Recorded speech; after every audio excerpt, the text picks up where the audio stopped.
Block Pulsar ಬೆಂಗಳೂರಿನಲ್ಲಿ ಮತ್ತೆ ಸದ್ದು ಮಾಡಿದೆ. ಪಲ್ಸರ್ನಲ್ಲಿ ಬಂದ ದುಷ್ಕರ್ಮಿಗಳು ಕಾರಿನ ಗಾಜು ಹೊಡೆದು ಲಕ್ಷಾಂತರ ರೂಪಾಯಿ ದೋಚಿರುವ ಪ್ರಕರಣ ಇವತ್ತು ನಡೆದಿದೆ.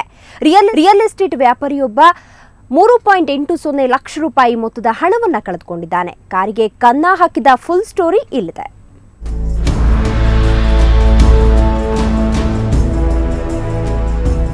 ಇವರ ಹೆಸರು ಪ್ರಕಾಶ್. ಈತ ವೃತ್ತಿಯಲ್ಲಿ ರಿಯಲ್ ಎಸ್ಟೇಟ್ ವ್ಯಾಪಾರಿ ಕಮ್ ಪೇಂಟಿಂಗ್ ಕಾಂಟ್ರಾಕ್ಟರ್. ಜಯನಗರದಲ್ಲಿರೋ ಅಣ್ಣನಿಂದ ತುರ್ತಾಗಿ ಹಣಕ್ಕೆ ಕರೆ ಬಂದಿದೆ. ಬಿಟಿಎಂ ಲೇಔಟ್ನ ತಮ್ಮ ನಿವಾಸದಿಂದ ಹೊರಟ ಪ್ರಕಾಶ್ ಮನೆ ಹತ್ತಿರದ ಕರ್ನಾಟಕ ಬ್ಯಾಂಕ್ ಮತ್ತು ಇಂಡಿಯನ್ ಬ್ಯಾಂಕ್ಗಳಲ್ಲಿ 3,80,000 ರೂಪಾಯಿ ಡ್ರಾ ಮಾಡಿ ಕಾರ್ನಲ್ಲಿಟ್ಕೊಂಡಿದ್ದಾರೆ. ಆ ಬಳಿಕ ಉಳಿದ ಹಣ ಡ್ರಾ ಮಾಡಲು ಜಯನಗರದ ಸಿಂಡಿಕೇಟ್ ಬ್ಯಾಂಕ್ ಬಳಿ ಕಾರ್ ನಿಲ್ಲಿಸಿ ಹಣ ತರಲು ಬ್ಯಾಂಕ್ಗೆ ಹೋಗಿದ್ದೇ ತಡ ಹೊರಗೆ ನಿಲ್ಲಿಸಿದ್ದ ಕಾರ್ನಲ್ಲಿದ್ದ ಹಣ ಕಳುವಾಗಿದೆ.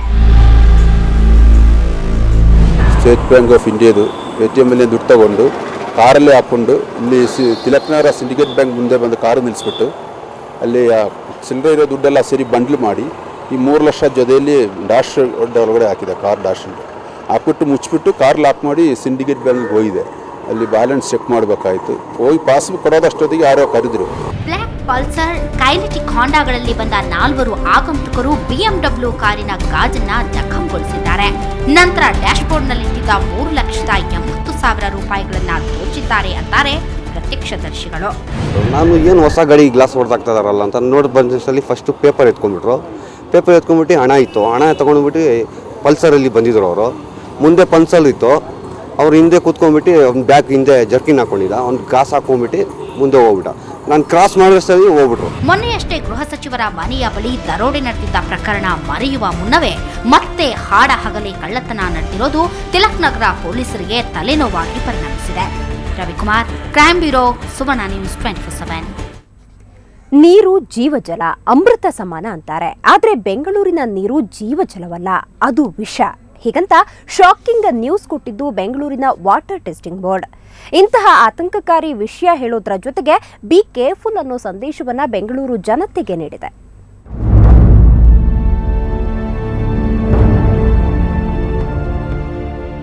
ರಾಜಧಾನಿ ಬೆಂಗಳೂರಿನ ಗಲ್ಲಿಯಲ್ಲಿ 10ರಂತೆ ತಲೆ ಎತ್ತಿರುವ ಕಾರ್ಖಾನೆಗಳು, ಅವುಗಳಿಂದ ಹೊರಬಿಡಲಾಗುವ ತ್ಯಾಜ್ಯಗಳು ಭೂಮಿಗೆ ಸೇರುತ್ತವೆ.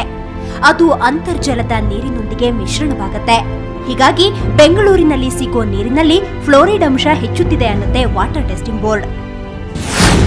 ಕಂಟಾಮಿನೇಷನ್ ಎಲ್ಲಿ ಇಂಡಸ್ಟ್ರೀಸ್ ಇದೆ ಮತ್ತು ಎಲ್ಲಿ ಓಪನ್ ಸಿವೇಜ್ ಹರಿತಾ ಇದೆ ಅದರ ಸರೌಂಡಿಂಗ್ ಏರಿಯಾಸ್ನಲ್ಲೆಲ್ಲ ಕಂಟಾಮಿನೇಷನ್ ಜಾಸ್ತಿ ನೋಡ್ತಾ ಇದೆ ವಾಟರ್ದು. ಸ್ಪೆಷಲಿ ಫೀಕಲ್ ಕೋಲಿಫಾರ್ಮ್ ಮತ್ತು ಈಕೋಲೆ ಮೋಸ್ಟ್ಲಿ ಕಂಟಾಮಿನೇಷನ್ ಇರ್ತದೆ. ದಿನ ಕಳೆದಂತೆ ಬೆಂಗಳೂರು ನೀರು ವಿಷಯುಕ್ತವಾಗ್ತಲೇ ಇದೆ.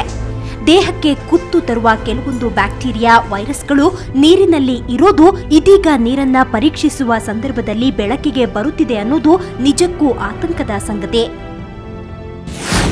ಮೋಸ್ಟ್ ಆಫ್ ದ ವಾಟರ್ನಲ್ಲಿ ನಮಗೆ ಪ್ರೆಸೆನ್ಸ್ ಬಂದಿರೋ ಜಾಸ್ತಿ ಕೋಲಿಫಾರ್ಮ್, ಈಕೋಲೈ ಬಂದಿದೆ. ಕೆಲವೊಂದು ಸೀವೇಜ್ ಕಂಟಾಮಿನೇಷನ್ ಆಗಿರೋ ವಾಟರ್ನಲ್ಲಿ ಈ ಫೀಕಲ್ ಕೋಲಿಫಾರ್ಮ್ ಕೂಡ ಪ್ರೆಸೆನ್ಸ್ ಬಂದಿದೆ. ಇದು ಮೈಕ್ರೋ ಆರ್ಗನಿಸಮ್ಸ್ ಪ್ರೆಸೆಂಟ್ ಇದೆ ಅಂದಾಗ chances are there that you will be infected, you will not be infected. ಯಾಕಂದರೆ that depends upon the resistance of your body also. ಒಂದೆಡೆ ಕುಡಿಯೋ ನೀರಿಗೆ ಹಾಹಾಕಾರ, ಇನ್ನೊಂದೆಡೆ ಸಿಗು ನೀರು ಅಸುರಕ್ಷಿತ. ಒಟ್ಟಾರೆ ಬೆಂಗಳೂರು ಜನತೆ ತಮ್ಮ ಆರೋಗ್ಯದ ಮೇಲೆ ಅತ್ಯಂತ ಎಚ್ಚರಿಕೆ ವಹಿಸುವುದು ಅಗತ್ಯ. ಎನಿವೆ, ಕುಡಿಯೋ ನೀರಿನ ಬಗ್ಗೆ be careful. Pavitra Shetty, Suvarna news 24/7, Bengaluru. ಕೆಲ ತಿಂಗಳಿನಿಂದಲೇ ವಿವಾದಕ್ಕೆ ಸಿಲುಕಿದ್ದ ರಾಜ್ಯ ಪೊಲೀಸ್ ಮಹಾನಿರ್ದೇಶಕರ ಹುದ್ದೆಗೆ ಅಂತೂ ಮುಕ್ತಿ ಸಿಕ್ಕಿದೆ.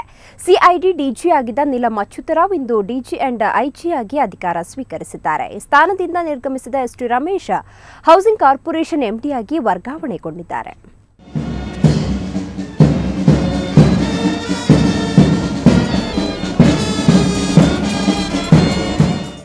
ರಾಜ್ಯದ 34ನೇ ಪೊಲೀಸ್ ಮಹಾನಿರ್ದೇಶಕರಾಗಿ ನೀಲಂ ಅಚ್ಯುತರಾವ್ ಇಂದು ಅಧಿಕಾರ ಸ್ವೀಕರಿಸಿದರು.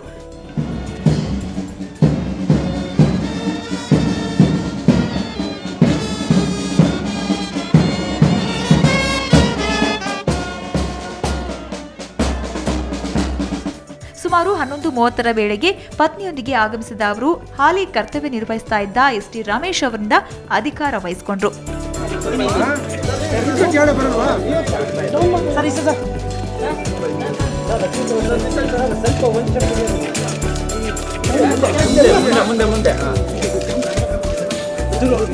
ಡಾಕ್ಟರ್ ಅಜಯ್ ಕುಮಾರ್ ಸಿಂಗ್ ನಿವೃತ್ತಿ ಬಳಿಕ ಈ ಸ್ಥಾನಕ್ಕೆ ಅಧಿಕಾರಿಗಳ ಪೈಪೋಟಿ ನಡೆದಿತ್ತು. ಸರ್ಕಾರ ಕೊನೆಯ ಹಂತದಲ್ಲಿ ಎಸ್ಟಿ ರಮೇಶ್ ಅವರನ್ನ ಹಂಗಾಮಿಯಾಗಿ ನೇಮಿಸಿತ್ತು. ಈಗ ಅಧಿಕಾರ ವಹಿಸಿಕೊಂಡಿರುವ ನೂತನ ಡಿಜಿ ಹಿರಿಯರು ಹಾಕಿಕೊಟ್ಟ ಮಾರ್ಗದರ್ಶನದಂತೆ ಕೆಲಸ ಮಾಡುವೆ ಅಂದ್ರೆ ನಿರ್ಗಮಿತ ಅಧಿಕಾರಿ ರಮೇಶ್ ಸಿಕ್ಕ 5 ತಿಂಗಳಲ್ಲಿ ಮಾಡಿದ ಕೆಲಸ ನನಗೆ ತೃಪ್ತಿ ಕೊಟ್ಟಿದೆ ಅಂತಾರೆ. ಈ ಕಡಿಮೆ ಅವಧಿಯಲ್ಲಿ ಶಾರ್ಟ್ ಟರ್ಮ್ ಪ್ಲಾನ್ಸ್ ಏನು, ದೆನ್ ಮೊದಲ ಇದ್ದ ಅಧಿಕಾರಿಗಳು ಮಾಡಿಕೊಂಡಿದ್ದ ಲಾಂಗ್ ಟರ್ಮ್ ಪ್ಲಾನ್ಸ್ కొన్ని ಚಾಲ್ತಿಯಲ್ಲಿರ್ತವೆ, ಅವನ್ನು ಮುಂದುವರಿಸಿಕೊಂಡು ಹೋಗೋದು, ಹೊಸ ಪ್ಲಾನ್ಸನ್ನು ನೋಡಿಕೊಂಡು ಯೋಜನೆ ಮಾಡಿಕೊಳ್ಳೋದು. ಪೊಲೀಸ್ ಠಾಣೆಗಳಲ್ಲಿ ನಮ್ಮ ಸರ್ಕಾರದಲ್ಲಿ ನಮ್ಮ ರಾಜ್ಯದಲ್ಲಿರುವಂಥ 1000 ಪೊಲೀಸ್ ಠಾಣೆಗಳಲ್ಲಿ ಸಾರ್ವಜನಿಕರ ಜೊತೆಯಲ್ಲಿ ಸ್ಪಂದಿಸುವಲ್ಲಿ, ಅವರ ಸಮಸ್ಯೆಗಳನ್ನು ಪರಿಹಾರ ಮಾಡುವಲ್ಲಿ, FIRಗಳನ್ನು ದಾಖಲೆ ಮಾಡುವಲ್ಲಿ ಸ್ವಲ್ಪ ಪ್ರಭಾವ ಆಗಿರ್ಬೋದು ಅಂತ ಅನಿಸುತ್ತೆ. ಒಟ್ಟಾರೆ ನೂತನ ಡಿಜಿಯ ದಿಢೀರ್ ಆದೇಶ ಎಲ್ರಿಗೂ ಸಖತ್ ಶಾಕ್ ಕೊಟ್ರೆ ಮತ್ತೆ ಕೆಲವರಿಗೆ ಸಂತಸ ತಂದಿರುವುದಂತೂ ಹೌದು.